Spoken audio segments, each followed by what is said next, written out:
Hello everyone, welcome to the Bengal cup Akash. তো তোমাদের অর্জুন সিরিজের একটা ইতিহাসের পরবর্তী ক্লাস আজকে থেকে শুরু হচ্ছে আমাদের মধ্য ভারতের ইতিহাস। তো আজকে আমরা মূলত সুলতানি যুগ কমপ্লিট করব এই একটি ভিডিওই। তো আমাদের মধ্য ভারতের ইতিহাসে কি কি পড়তে হয়, প্রথমে আমাদের আমি বলে দিই কী কী পড়তে হয়।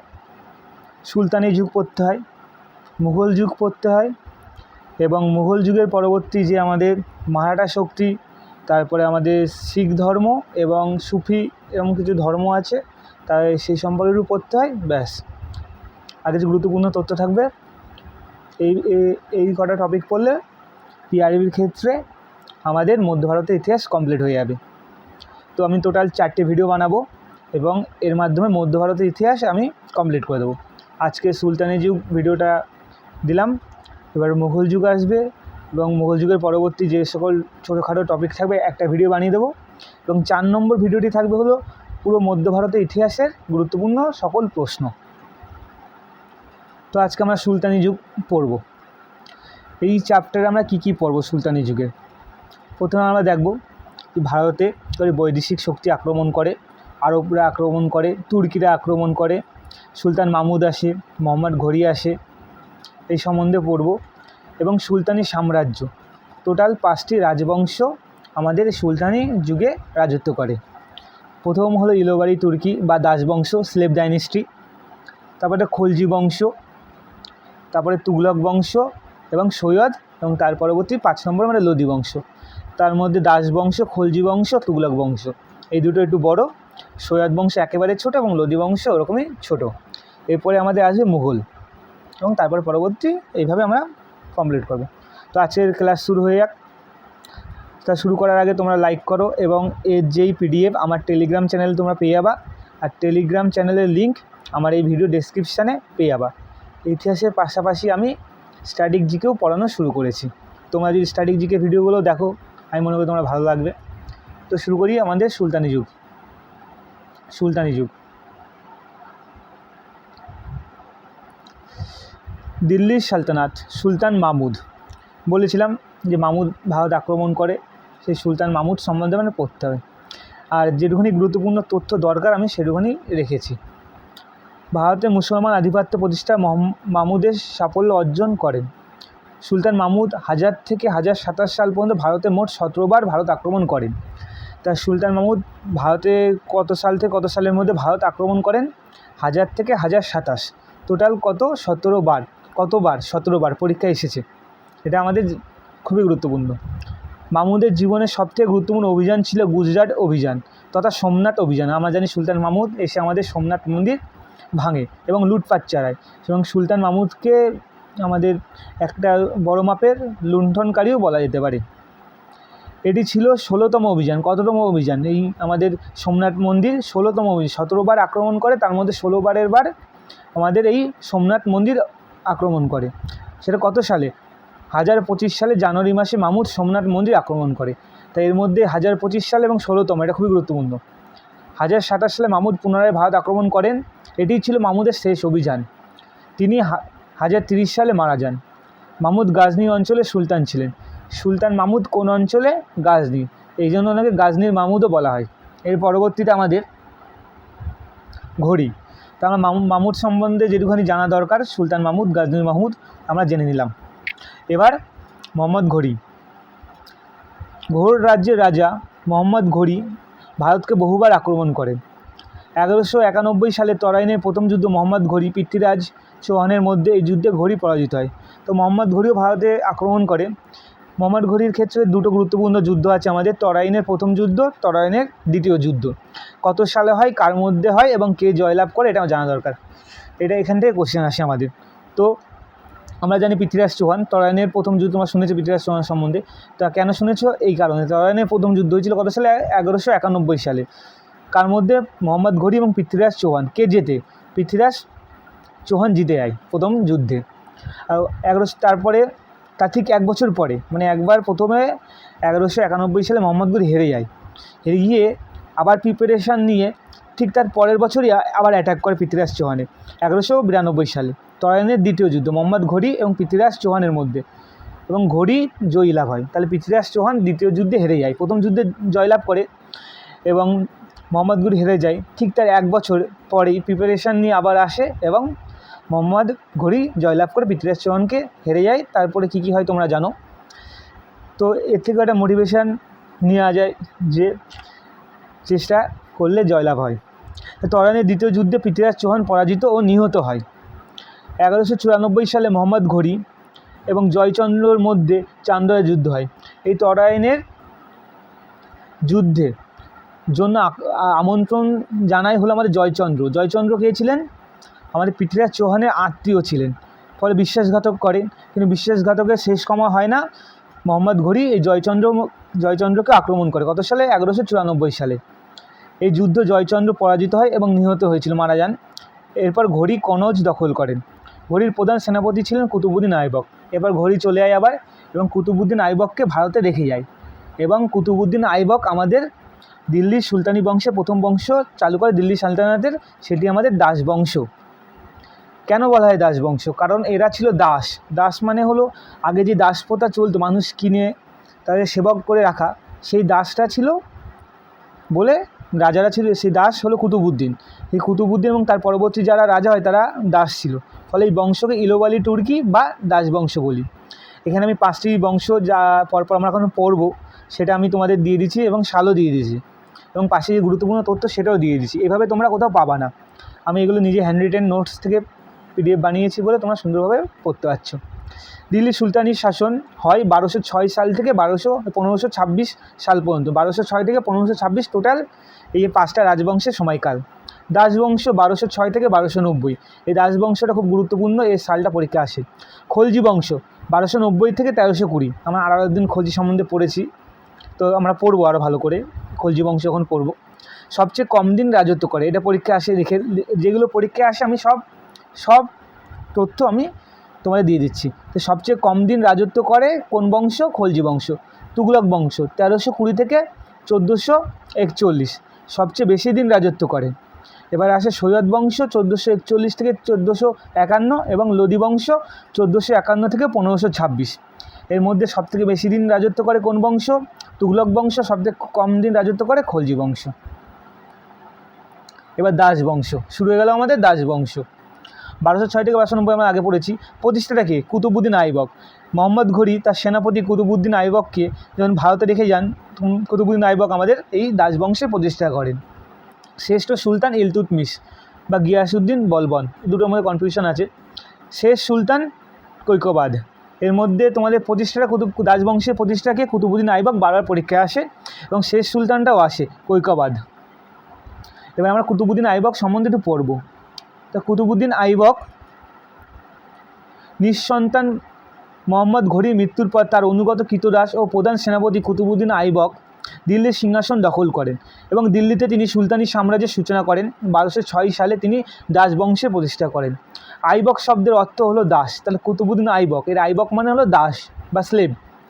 1208 সালে মোহাম্মদ ঘুরির ভ্রাতৃপুত্র গিয়াসউদ্দিন ঘুরির কুতুবুদ্দিনকে সুলতান উপাধি দেন।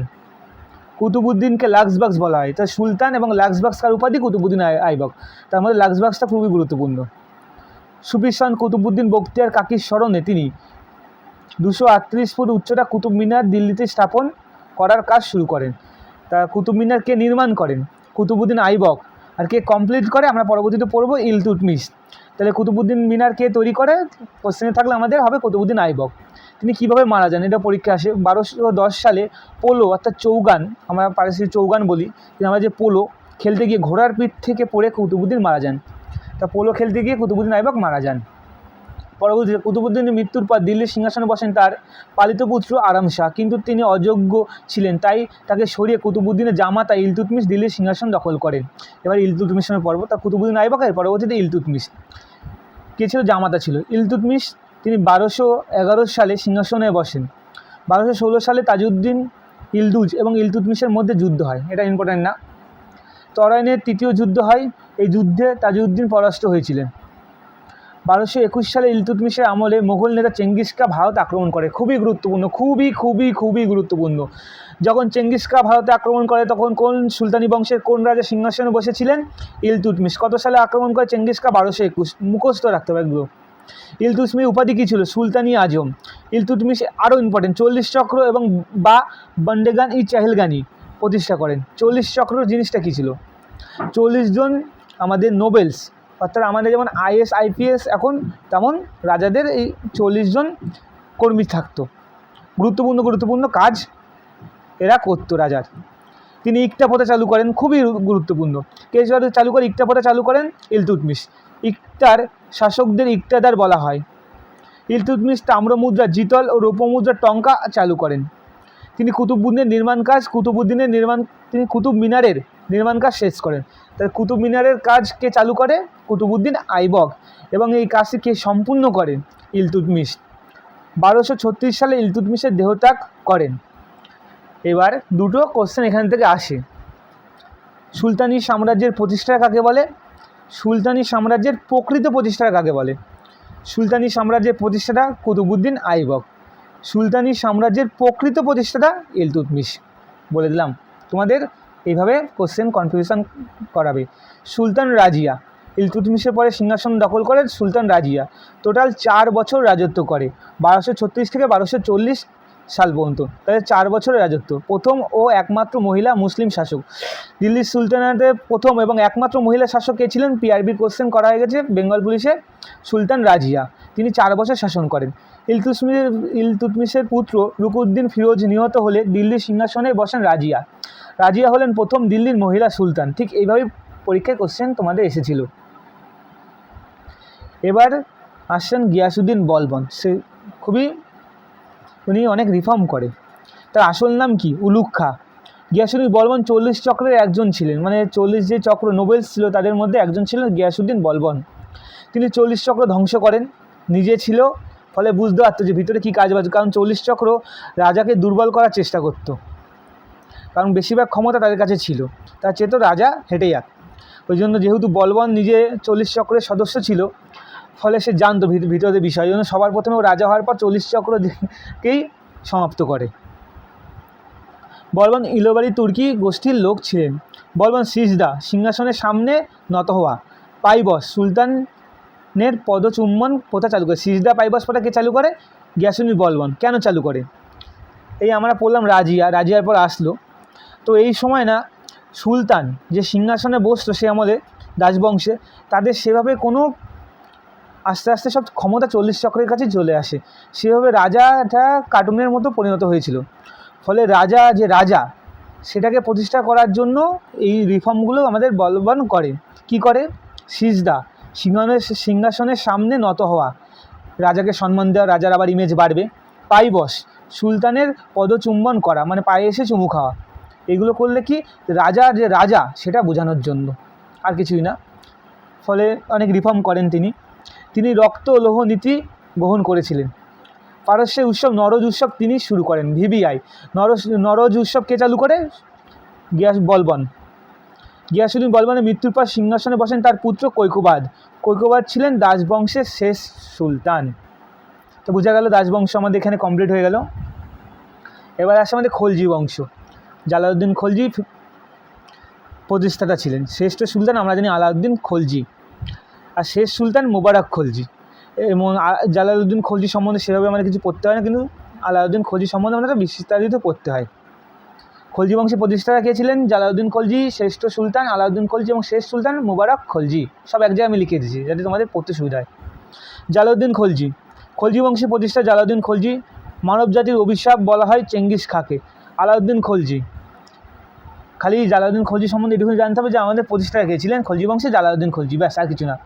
আলাউদ্দিন খলজি 1296 থেকে 1316 সাল পর্যন্ত তিনি রাজত্ব করেন। তিনি দাগ ও হুলিয়া ব্যবস্থা চালু করেন।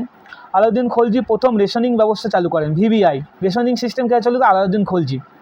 তিনি ইকতা প্রথা তুলে দেন। তিনি প্রথম জমি জরিপ ব্যবস্থা চালু করেন। জমি মাপার পদ্ধতি তিনি প্রথম চালু করে কে? আলাউদ্দিন খলজি। 1297 সালে আলাউদ্দিন গুজরাট জয় করেন। তিনি 1297 গুজরাট জয় করেন 1297 সালে। গুজরাট থেকে মালিক কাফুরকে আনেন। মালিক কাফুরের নেতৃত্বে দক্ষিণ ভারত জয় করেন। মালিক কাফুর ছিলেন আলাউদ্দিনের সেনাপতি। তাহলে আলাউদ্দিন খলজির সেনাপতি কে ছিলেন? মালিক কাফুর। এটাও পরীক্ষায় কোশ্চেন এসে গেছে। তিনি তার মুদ্রায় সিকান্দারি সানি বা দ্বিতীয় আলেকজান্ডার উপাধি নেয়। তাহলে ভিবিআই আলাউদ্দিন খলজির উপাধি কি? দ্বিতীয় আলেকজান্ডার বা সিকান্দারি সানি। তার মধ্যে দ্বিতীয় আলেকজান্ডারটা বারবার পরীক্ষায় আসে। আলাউদ্দিন একমাত্র শাসক যিনি বিন্ধ্য পার্বত্য অতিক্রম করে দক্ষিণ ভারত জয় করেন। সুলতানি সাম্রাজ্যে একমাত্র রাজা যিনি সাউথ ইন্ডিয়া কনকার অর্থাৎ দখল করেছিলেন সে হল আলাউদ্দিন খলজি। কার নেতৃত্বে? মালিক কাফুর। মালিক কাফুর কে ছিলেন? সেনাপতি। বারণী আলাউদ্দিনের শাসনকালে ঐতিহাসিক ছিলেন। তো বারণী কে কখন এসেছিলেন? আলাউদ্দিন খলজি আমলে। তিনি প্রথম বাজার দর নিয়ন্ত্রণ করেন, রেশনিং সিস্টেম চালু করেন। আমরা দেখলাম বাজার দর, যে বাজারে বিভিন্ন বস্তু বিভিন্ন মূল্য নির্ধারিত করে দেয়, এর বাইরে বা এর বেশি বাড়বে না, এর কমবে না। নির্দিষ্ট বাজার দেখার জন্য শাহানি মান্ডি এবং দেওয়ানি রিসার্চ নামক কর্মচারী নিয়োগ করেন। তার বাজার দরটা ঠিক আছে, চলছে কি না সেটা দেখার জন্য তিনি শাহানি মান্ডি এবং দেওয়ানি রিসার্চ নামক কর্মচারী নিয়োগ করেন। ভিবিআই বাজার দর বা রেশনিং সিস্টেমকে চালু করে আলাউদ্দিন খলজি। বারবার পরীক্ষা আসে। আলাই দরজা কুতুব মিনারের সামনে যে প্রবেশদ্বার নির্মাণ করেন। এই গুজরাট জয়কে স্মরণ করার জন্য তিনি আলাই দরজা নির্মাণ করেন। কুতুব মিনারের সামনে একটি দরজা, যার নাম আলাই দরজা। কুতুব মিনারকে তৈরি করে আমরা বললাম। খলজি বংশের শেষ সুলতান ছিলেন মোবারক খলজি। খলজি বংশের শেষ সুলতান কি? মোবারক খলজি। হয়ে গেল আমাদের খলজি বংশ পড়া হয়ে গেল। এবার আমাদের তুগলক বংশ 1320 থেকে 1412। প্রতিষ্ঠাতা কে ছিলেন? গিয়াসউদ্দিন তুগলক। তুগলক বংশের প্রতিষ্ঠাতা কে? গিয়াসউদ্দিন তুগলক। শ্রেষ্ঠ সুলতান মোহাম্মদ বিন তুগলক। শেষ সুলতান নাসিরউদ্দিন মাহমুদ শাহ বা রঙ্গিলা রাজা। গিয়াসউদ্দিন তুগলক বা গাজী মালিক। গাজী মালিক 1320 সালে গিয়াসউদ্দিন তুগলক নাম নিয়ে দিল্লির সিংহাসনে বসেন। তিনি প্রথম জলসেচ ব্যবস্থা প্রবর্তন করেন। তিনি দিল্লির কাছে তুগলকাবাদ নামক নতুন শহর গড়ে তোলেন। চেঙ্গিস খাঁকে পৃথিবীর দহনকারী বলা হতো।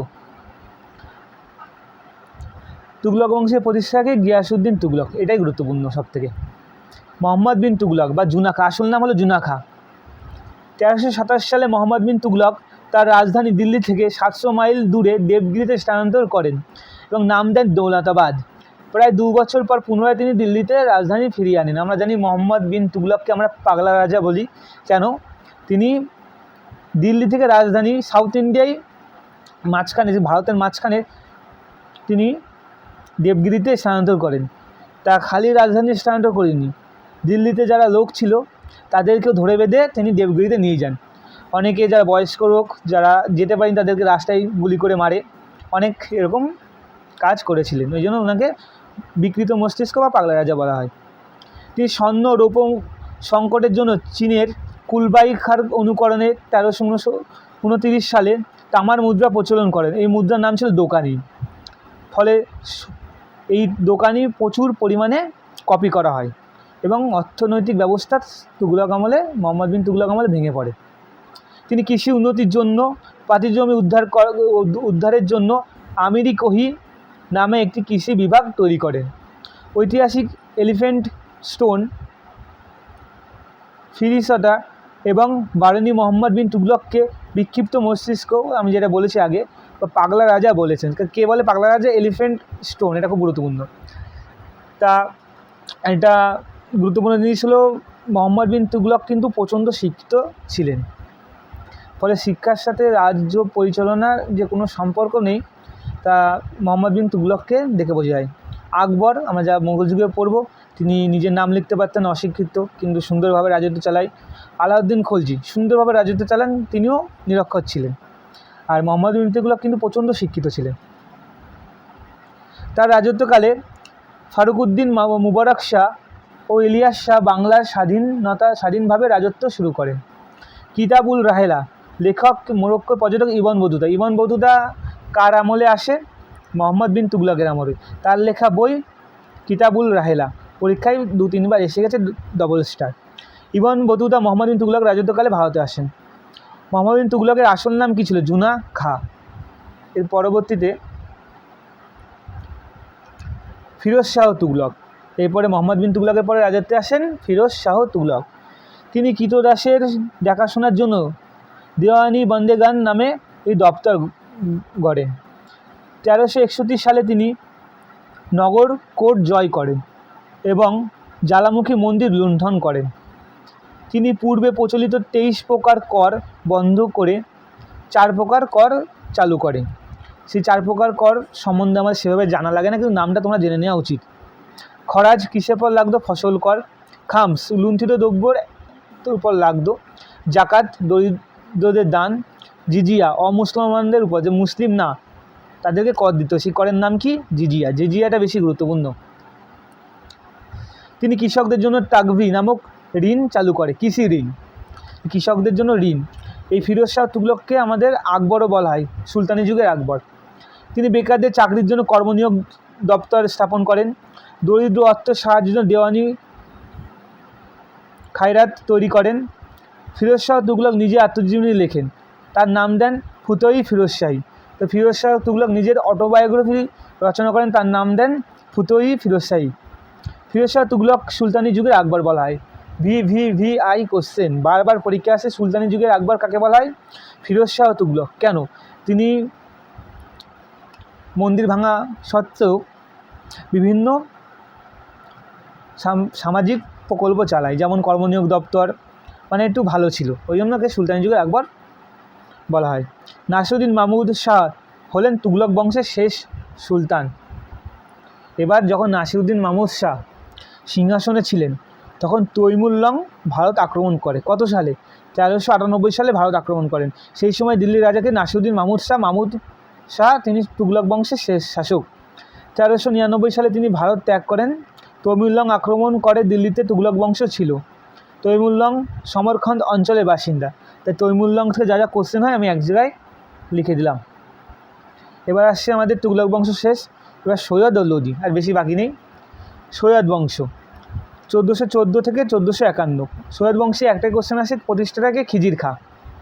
শ্রেষ্ঠ সুলতান মোবারক খাঁ শাহ। শেষ সুলতান আলাউদ্দিন আলম শাহ। এত কিছু লাগে না, খালি সৈয়দ বংশের প্রতিষ্ঠাতাকে খিজির খা। খিজির খা তুগলক বংশের অবসান ঘটিয়ে দিল্লিতে সৈয়দ বংশ প্রতিষ্ঠা করেন। তিনি রিওয়াতি আলা উপাধি নেন। খিজির খা খিজিরাবাদ নামক নগর নির্মাণ করেন। তারিকি মুবারক শাহী গ্রন্থ লেখক জাহিয়া বিন সিরহিন্দ মুবারকাবাদ নগরটি নির্মাণ করেন মুবারক শাহ। এটা খুব ইম্পর্টেন্ট। সৈয়দ বংশের শেষ শাসক আলাউদ্দিন আলম শাহকে পরাজিত করে বাহলুল লোদি সৈয়দ বংশের অবসান ঘটিয়ে আমাদের লোদি বংশ এবং দিল্লির সুলতানি বংশের শেষ বংশ স্থাপন করেন। লোদি বংশ প্রতিষ্ঠাকে বাহলুল লোদি, বারবার পরীক্ষা আসে। শ্রেষ্ঠ সুলতানকে সিকান্দার লোদি এবং শেষ সুলতান ইব্রাহিম লোদি। দিল্লির সুলতানি বংশের শেষ বংশ লোদি বংশ। তা হয়ে গেল, এইগুলো তিনটেই গুরুত্বপূর্ণ এখানে। এবার এই যে আমাদের লোদি বংশের শেষ সুলতান কে ছিলেন? ইব্রাহিম লোদি। ইব্রাহিম লোদির সাথে বাবরের যুদ্ধ এবং বাবর জয়লাভ হয় এবং বাবর আমাদের মুঘল সাম্রাজ্য প্রতিষ্ঠা করে। পরে আমরা যখন পড়ব মুঘল যুগ, তখন আমরা দেখব পানিপথের যুদ্ধ। ইব্রাহিম লোদি 1517 সালে সিকান্দার লোদির পুত্র ইব্রাহিম লোদি দিল্লির সিংহাসনে বসেন। ইব্রাহিম লোদি বংশের শেষ সুলতান। সুলতানি যুগের শেষ রাজবংশ লোদি বংশের সুলতান ইব্রাহিম লোদি বলা গেছে। পাঞ্জাবের শাসনকর্তা দৌলত খাঁ লোদি এবং আলম খাঁ লোদি সুলতান ইব্রাহিম লোদির আচরণে অত্যন্ত ক্ষুব্ধ হয়ে কাবুলের মোহাম্মদ বাবরকে দিল্লি আক্রমণের জন্য আমন্ত্রণ জানান। তাহলে নিজের লোকই আবার আমন্ত্রণ জানান বাবরকে। 1526 সালে পানিপথের যুদ্ধ হবে। এবার 21শে এপ্রিল বিখ্যাত পানিপথের প্রথম যুদ্ধ। বাবর সুলতান ইব্রাহিম লোদিকে পরাজিত ও হত্যা করে দিল্লির সিংহাসন দখল করেন। এই যুদ্ধে প্রথম বারুদের ব্যবহার হয়। তা আমরা জানি প্রথম বারুদ সে আমলে তীর, তারপরে আমাদের তরোয়ালদের যুদ্ধ। তো কিন্তু পানিপথের প্রথম যুদ্ধ 1526 সালে 21শে এপ্রিল, একদম পানিপথের প্রথম যুদ্ধ, দ্বিতীয় যুদ্ধ, তৃতীয় যুদ্ধ। আমি একটি ভিডিও বানিয়ে দেবো ইতিহাসের গুরুত্বপূর্ণ টপিক বলে, যেখানে যত গুরুত্বপূর্ণ যুদ্ধ আছে আমি কভার করে দেবো। তো পানিপথের যুদ্ধ তোমাদের বারবার পরীক্ষা আসে, এমনকি ইন্টারভিউতেও জিজ্ঞাসা করে যে কত সাল হয়। প্রথম যুদ্ধ 1526 সাল হয় 21শে এপ্রিল, পুরো মুখস্থ রাখতে হবে। কার মধ্যে? বাবর এবং ইব্রাহিম লোদি। কে জেতে? বাবর জেতে। বাবর জিতে লোদি বংশ অবসান ঘটিয়ে আমাদের মুঘল যুগ শুরু করে। দীর্ঘ 320 বছরের সুলতানি শাসনের অবসান হয়। বাবর কর্তৃক দিল্লিতে মুঘল সাম্রাজ্যের সূচনা হয়। হয়ে গেল সুলতানি সাম্রাজ্যের হ্যাপি এন্ডিং হয়ে গেল এখানে। এবার কিছু এর বাইরে গুরুত্বপূর্ণ তথ্য, যা প্রত্যেক ভিডিও আমি তোমাদের পড়াই। এই গুরুত্বপূর্ণ তথ্য কি এখান থেকে ডাইরেক্ট কোশ্চেন পরীক্ষায় আসে। এবার এখানে রেখেছি ঐতিহাসিক ও তাদের গ্রন্থ, যে সুলতানি যুগে বিভিন্ন লেখক বিভিন্ন গুরুত্বপূর্ণ গ্রন্থ লিখেছেন, সেগুলো আমাদের পড়তে হয়। কে লিখেছে, কী গ্রন্থ, ব্যাস স্ট্যাটিক পোর্শন এটা। আল বিরুনি সুলতান মাহমুদের রাজত্বকাল এসেছিলেন। তার বিখ্যাত গ্রন্থ তারিকে হিন্দ বা কিতাব উল হিন্দ, তার মানে কিতাব উল হিন্দটা পরীক্ষা আসে। ইবন বতুতা কার আমলে ছিলেন, মোহাম্মদ বিন তুগলক। আল বিরুনি সুলতান মাহমুদ, এই দুটো জিজ্ঞাসা করে। তার বিখ্যাত গ্রন্থ সাফারনামা বা কিতাবুল রাহেলা, ভিভিআই। ইবন বতুতার লেখা বই কিতাবুল রাহেলা বা সাফারনামা। প্রথম দক্ষিণ ভারত জয় করেন আলাউদ্দিন খলজি। ফিরোজ শাহ তুগলক অশোক স্তম্ভ দিল্লিতে নিয়ে এসেছেন। তাহলে অশোক স্তম্ভ দিল্লিতে কোন সুলতান বংশের কোন রাজা নিয়ে এসেছিলেন, ফিরোজ শাহ তুগলক। উলুখ্খা প্রকৃত নাম হচ্ছে গিয়াসুদ্দিন বলবনের আসল নাম উলুখ্খা। রৌপ্যমুদ্রা টঙ্কা এবং তাম্রমুদ্রা জিতল চালু করেন ইলতুৎমিশ। গুণরাজ খা উপাধিতে ভূষিত হয়েছেন মালাধর বসু, এটা পরীক্ষা এসেছে। গুণরাজ খা উপাধি কার, Maladhar Basu, VVI. Standing army প্রবর্তন করেন আলাউদ্দিন খলজি। আলাউদ্দিন খলজির কাছে সবথেকে বড় স্ট্যান্ডিং আর্মি ছিল। জুনাখাত কার ছদ্মনাম, মোহাম্মদ বিন তুগলক। ইলতুৎমিশের পর সিংহাসনে বসেন রুকুদ্দিন ফিরোজ। কুতুবুদ্দিনের আইবকের সমাধি কোথায়, লাহোরে। দাগহুলিয়া প্রথা চালু করেন কি, আলাউদ্দিন খলজি। ব্যাস, কেমন লাগছে ভিডিও? এরকম ভিডিও কি ইউটিউবে দেখেছো কোথাও? এত সুন্দরভাবে পড়িয়েছে, এত সুন্দরভাবে কন্টেন্ট দিয়েছে। না দিলে বন্ধুদের শেয়ার করো, না দেখলে বন্ধুদের শেয়ার করো, লাইক করো, বিশেষ করে শেয়ার করো, এবং যাতে আমার ভিউ হয় এবং চ্যানেলটি গ্রো করে। আমি তোমাদের ইউটিউবে ফ্রিতে চেষ্টা করছি যতদূর ভালো কন্টেন্ট দেওয়ার। ভিডিওটি ভালো লাগলে তোমরা অবশ্যই কমেন্ট করো এবং জানাও, এবং এর পিডিএফ তোমরা পেয়ে যাবে আমার টেলিগ্রাম চ্যানেল, আর টেলিগ্রাম চ্যানেলের লিঙ্ক পেয়ে যাবে এই ভিডিও ডেসক্রিপশানে। স্ট্যাটিক জিকে ভিডিওগুলো দেখো। মুঘল আমাদের মধ্য ভারতের ইতিহাস আমি তাড়াতাড়ি কমপ্লিট করবো, বেশি দিন না, এক সপ্তাহের মধ্যে সব ভিডিও আমি দিয়ে দেবো। তোমরা দেখো পরপর। এটা প্লে লিস্ট করে দিও আমার চ্যানেলে, প্রত্যেকটা ভিডিও প্লে লিস্ট করে দেওয়া। এমনকি যাদের দৌড়াতে সমস্যা, তো দৌড়ানোর কীভাবে দৌড়া বা পুলিশের জন্য, তারও প্লে লিস্ট করে দেওয়া। ফলে দৌড় থেকে পড়াশোনার সম্পূর্ণ গাইড আমি তোমাদের দিচ্ছি। তো আজকে এটুকুনি রাখলাম, তোমরা সবাই ভালো থেকো।